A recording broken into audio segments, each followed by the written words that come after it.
ছাত্র জনতার অভ্যুত্থানের পর ৮ আগস্ট দায়িত্ব নিয়ে প্রশাসনের দিকে মনোযোগ দেয় ড মোহাম্মদ ইউনূসের নেতৃত্বাধীন অন্তর্বর্তীকালীন সরকার। কিন্তু শুরুতেই মাঠ প্রশাসন সাজাতে গিয়ে ডিসি পদায়ন ও প্রত্যাহারের ঘটনায় একের পর এক বিতর্কে জড়িয়ে পড়ে জনপ্রশাসন মন্ত্রণালয়। প্রশাসনের গুরুত্বপূর্ণ পদগুলোতে শেখ হাসিনার আস্থাভাজন কর্মকর্তাদের বহাল এবং নতুন করে মাঠ প্রশাসনে আওয়ামী সংশ্লিষ্ট ও বিতর্কিত কর্মকর্তাদের ডিসি হিসেবে পদায়ন করায় এমন ঘটনা ঘটছে বলে মনে করছেন সংশ্লিষ্টরা।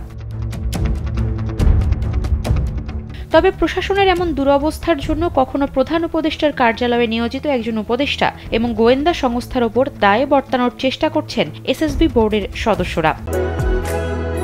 বাংলাদেশের একমাত্র মাল্টিন্যাশনাল টাইলস ব্র্যান্ড আরএকে সিরামিক্স।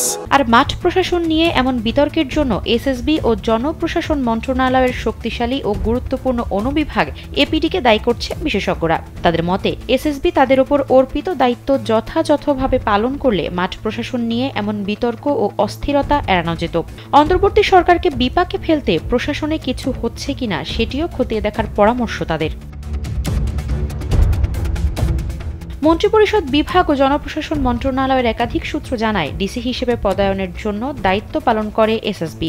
কর্মকর্তাদের মৌখিক পরীক্ষা, এসিআর, গোয়েন্দা প্রতিবেদন সহ নানা বিষয় বিবেচনার ভিত্তিতেই এ তালিকা চূড়ান্ত করা হয়। নিয়ম অনুযায়ী এই বোর্ডকে সাচিবিক সহায়তা দেওয়ার দায়িত্ব জনপ্রশাসনের এপিডি মোহাম্মদ আব্দুর রৌফের, কিন্তু পুরো প্রক্রিয়ায় তিনি ছিলেন নিষ্ক্রিয়। তাকে এসব কাজে ডাকা হতো না বলে জানা গেছে।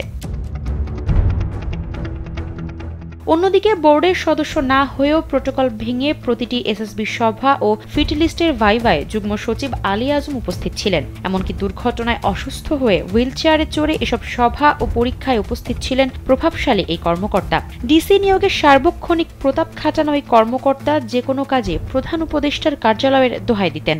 এছাড়া নিয়োগ পাওয়া ডিসিদের মধ্যে অন্তত ৫৬ জন আওয়ামী লীগ সংশ্লিষ্ট, শেখ হাসিনা সরকারের সুবিধাভোগী ও বিতর্কিত বলে গণমাধ্যমে উঠে আসে, জানিয়ে প্রশাসনের ভেতরে ও বাইরে ব্যাপক তোলপাড় হয়। সমালোচনা ও প্রশ্ন তৈরি হয় ডিসি নিয়োগের এই বোর্ডকে নিয়েই।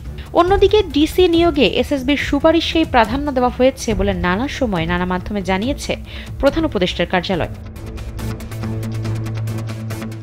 সার্বিক বিষয় জনপ্রশাসন মন্ত্রণালয়ের সিনিয়র সচিব ড মোহাম্মদ মোখলেসুর রহমান সাংবাদিকদের জানিয়েছেন, পদোন্নতিপ্রাপ্তদের পদায়নে কাজ চলছে। গোয়েন্দা প্রতিবেদন এলেই পদায়ন শুরু হবে। দীর্ঘ দুঃশাসনের পরিবর্তনের পর একটু সমস্যা হবে। এটা প্রশাসনিক কাজে বাধা দেওয়ার মতো কিছু নয় বলে মনে করেন তিনি। আফসারা নাজ, কালবেলা।